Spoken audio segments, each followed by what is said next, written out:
تیری عظمتوں سے ہوں بے خبر، یہ میری نظر کا قصور ہے۔ اعوذ باللہ من الشیطان الرجیم، بسم اللہ الرحمن الرحیم۔ ومن الناس من يعجبك قوله في الحياة الدنيا ويشهد الله على ما في قلبه وهو ألد الخصام وإذا تولى سعى في الأرض ليفسد فيها ويهلك الحرث والنسل والله لا يحب الفساد وإذا قيل له اتق الله أخذته العزة بالإثم فحسبه جهنم ولبئس المهاد ومن الناس من يشري نفسه ابتغاء مرضات الله والله رؤوف بالعباد۔ صدق الله العظيم۔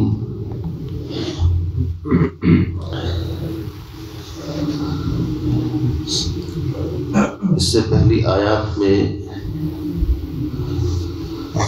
دو قسم کے لوگوں کا ذکر آیا ہے کہ دو قسم کے حاجی ہیں۔ ایک وہ ہے کہ جن کا مقصود صرف دنیا ہے، آخرت ان کے دل کے اندر ہے ہی نہیں، نہ آخرت کی کوئی فکر ہے، نہ آخرت کا کوئی شوق ہے، محض دنیا کی خاطر اتنا طویل سفر کر کے جاتے ہیں، اور جب دعاؤں کا نمبر آتا ہے تو اللہ سے یہ دعا مانگتے ہیں، ربنا آتنا فی الدنیا، اے ہمارے پروردگار ہمیں دنیا عطا فرما۔ ایسے لوگوں کے بارے میں اللہ نے فرمایا وما لہ فی الآخرۃ من خلاق، آخرت میں ان کا کوئی حصہ نہیں۔ اس کے بعد ان لوگوں کا ذکر فرمایا جو دعا مانگتے ہیں دنیا کے بارے میں، لیکن ان کا طریقہ یہ ہے کہ اللہ سے دنیا بھی عافیت اور بھلائی والی مانگتے ہیں اور آخرت بھی عافیت اور بھلائی والی مانگتے ہیں۔ چنانچہ وہ یوں کہتے ہیں ربنا آتنا فی الدنیا حسنہ وفی الآخرۃ حسنہ وقنا عذاب النار۔ اللہ نے ان دونوں قسموں کو الگ کر دیا کہ جس کا مقصود صرف دنیا ہے، اس کی رونق، اس کی چمک دمک آخرت کی طرف نظر ہے ہی نہیں۔ ظاہر بات ہے ایسا آدمی جو حج کرنے کے لیے جائے گا وہ یا تو منافق ہے، منافق ہی ایسی بات کر سکتا ہے، چونکہ منافق اس کو کہتے ہیں جو دو رنگی ہوتا ہے۔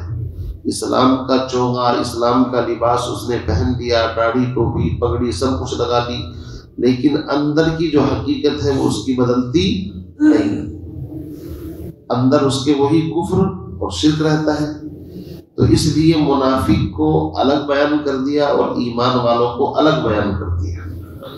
اب آج کی جو میں نے آیات پڑھی ہیں ان کے اندر اسی منافق کا ذکر ہے، منافقین کی جماعت کا، انہی کے افراد کا کہ جن کا مقصود صرف دنیا ہے، آخرت ان کے پیش نظر نہیں۔ اللہ رب العزت جو علام الغیوب ہے، ساری چیزوں کے ظاہر کو، باطن کو، اندر کو، باہر کو جاننے والے ہیں، وہ ارشاد فرماتے ہیں وَمِنَ النَّاسِ، اور بعض لوگ ایسے ہیں لوگوں میں سے، یعنی سب نہیں ہیں، بعض ایسے ہیں مَن يُعْجِبُكَ قَوْلُهُ فِي الْحَيَاةِ الدُّنْيَا، جس کی باتیں دنیاوی زندگی میں آپ کو بڑی پسند آئیں گی، یعنی منافق دنیاوی اعتبار سے بڑی لمبی لمبی باتیں کریں گے، اجی ہم تو آپ پر فدا ہیں، ہم تو دین کے دل سے شیدائی ہیں، اور ایسی چکنی چپڑی باتیں کریں گے، ہم تو غریبوں کے بڑے ہمدرد ہیں، بڑے خیرخواہ ہیں، ہم تو زمین میں امن، سلامتی، اطمینان چاہتے ہیں، لیکن حقیقت میں ان کا مقصود کچھ اور ہوتا ہے۔ شروع پارے کے اندر سورہ بقرہ کی گزر چکا ہے وَمِنَ النَّاسِ مَن يَقُولُ رَبَّنَا، بعض لوگ وہ ہیں جو یوں کہتے ہیں وَمِنَ النَّاسِ، کہ لوگوں میں سے بعض لوگ یہ ہیں جو یہ کہتے ہیں آمنا، ہم ایمان لے آئے، وَإِذَا خَلَوْا إِلَىٰ شَيَاطِينِهِمْ، اور جب اپنے گرو گھنٹالوں کے پاس جاتے ہیں، قالوا، تو یوں کہتے ہیں کہ ہم تو ان کے ساتھ ہنسی مذاق ٹھٹا دل لگی کرتے ہیں اور اصل تو ہم تمہارے میں سے ہیں، انما نحن مستہزئون، ان سے تو ہم ہنسی مذاق کرتے ہیں۔ اللہ رب العزت نے ان کا انجام بد وہاں بھی بیان کیا تھا، یہاں پھر بتلا رہے ہیں وَمِنَ النَّاسِ کہ حاجی سب ایک نمبری نہیں، دو نمبری حاجی بھی ہوتے ہیں۔ فرمایا وَمِنَ النَّاسِ بعض لوگ ایسے ہیں جن کی باتیں دنیاوی زندگی میں آپ کو بڑی خوشکن، بڑی اچھی، بڑی بھلی معلوم ہوں گی، وَيُشْهِدُ اللَّهَ عَلَى مَا فِي قَلْبِهِ، اور وہ اللہ کو گواہ بھی بنا لیں گے اپنے ما فی الضمیر پر، ان چیزوں پر جو ان کے دل کے اندر ہے۔ قسمیں کھاتے ہیں۔ سورہ منافقون جب آئے گی، اذا جاءک المنافقون قالوا نشہد انک لرسول اللہ، منافق نبی کے پاس آ کر کے شہادت قسم کھا کر کے کہتے تھے ہم گواہی دیتے ہیں آپ اللہ کے رسول ہیں، واللہ یعلم، اللہ جانتا ہے، ان المنافقین لکاذبون، یہ منافق بڑے جھوٹے ہیں، جھوٹ بول رہے ہیں۔ تو ہر قسم کھانے والا آدمی سچا نہیں ہوتا، بلکہ جناب نبی علیہ الصلوۃ والسلام نے تو ایک پہچان بتلا دی کہ جو آدمی کثرت کے ساتھ قسم کھائے بات بات پر، بس سمجھ لیجیے کہ وہ آدمی بھی سچا نہیں، جھوٹا ہی ہے، کیونکہ ہر بات پر قسم کھانے کی ضرورت کیا ہے۔ تو فرمایا بعض لوگ ایسے ہیں جن کی چکنی چپڑی باتیں دنیاوی زندگی کے اندر بڑی لذیذ، بڑی اچھی معلوم ہوتی ہے، وَيُشْهِدُ اللَّهَ عَلَى مَا فِي قَلْبِهِ، اپنے دل کے اوپر، اپنے دل کی باتوں پر، ما فی الضمیر پر گواہ بھی بناتے ہیں۔ اللہ فرماتے ہیں جانتے ہو کیسے ہیں وہ، وَهُوَ أَلَدُّ الْخِصَامِ، یہ سخت قسم کے جھگڑالو ہیں، زمین میں فتنہ فساد کرنے والے ہیں۔ ان کا مقصود یہ ہے کہ اسلام کسی طریقے سے مٹے، ختم ہو، اسلام کی ترقی ان کو پسند نہیں ہے، یہ منافق ہیں۔ وَإِذَا تَوَلَّى سعى فی الارض، اور محبوب جب آپ سے پیٹھ پھیر کر کے واپس جاتے ہیں، ایک ترجمہ تو یہ ہے، دوسرا یہ ہے اگر زمین میں ان کو کچھ حکومت، سلطنت، کوئی عہدہ، کوئی منصب مل جائے، وَإِذَا تَوَلَّى، تو کیا کریں گے، سعى فی الارض، زمین کے اندر کوشش کریں گے چل پھر کر کے اس بات کی، لیفسد فیہا، کہ زمین میں فساد پھیلائیں۔ دیکھو ایک جہاد ہے، ایک فساد ہے، دونوں میں فرق ہے۔ فساد یہ ہے جس کو قرآن منع کرتا ہے، خام خواہ کھیتیوں کو نقصان پہنچانا، مویشیوں کو، لوگوں کو، انسانوں کو، اسلام میں اس کی اجازت نہیں ہے۔ باقی دشمن سے اپنے ڈیفینس اور بچاؤ کے لیے، اللہ کے کلمے کو بلند کرنے کے لیے کسی کے ساتھ دو دو ہاتھ کرنا وہ الگ چیز ہے، اور خام خواہ کسی کے اوپر جا کر کے الٹے سیدھے کام کرنا یہ الگ چیز ہے، اس کی اسلام میں اجازت نہیں۔ یہاں پر یہ کام تو منافقین کا ہوتا ہے، آگ لگانا، بھڑکانا، فتنے انگیزی کرنا۔ فرمایا وَإِذَا تَوَلَّى، تو اس کے دو ترجمے ہیں، ایک تو یہ کہ اگر آپ سے پیٹھ پھیر کر کے جائیں، اور دوسرا یہ یعنی آپ کی مجلسوں میں آتے ہیں، یہاں سے جائیں گے تو کچھ کہہ کر کے کچھ اور گئے ہیں، اور وہاں جا کر کے گل کچھ اور کھلائیں گے۔ منافق تو اسی کو کہتے ہیں۔ منافق اس کے دو چہرے ہوتے ہیں، جیسے ایک ہوتا ہے سانپ، ایک ہوتا ہے دموئی، اس کو بولتے ہیں، دو منہ اس کے ہوتے ہیں، ایک ادھر ایک ادھر۔ اسی طرح منافق بھی ہوتا ہے، اس کے دو چہرے ہوتے ہیں، ایک لوگوں کے سامنے اور ایک اس کا حقیقی چہرہ ہوتا ہے۔ تو اللہ فرماتے ہیں وَإِذَا تَوَلَّى، میرے محبوب اگر یہ آپ کے پاس سے لوٹ کر کے جائے، یا ہم زمین میں ان کو تھوڑا سا غلبہ دے دیں، سعى فی الارض، تو ان کی ساری کوشش اس بات پر ہوگی کہ یہ زمین میں لیفسد فیہا، فساد پھیلائیں، ویہلک الحرث والنسل، اور کھیتیوں کو اور نسلوں کو تباہ کریں، برباد کریں۔ اور یاد رکھیے اس کا نام کوئی جہاد نہیں ہے بلکہ یہ فساد ہے، واللہ لا یحب الفساد، اور اللہ فسادی لوگوں کو پسند نہیں کرتا۔ اصل میں اس آیت کا ایک شان نزول ہے۔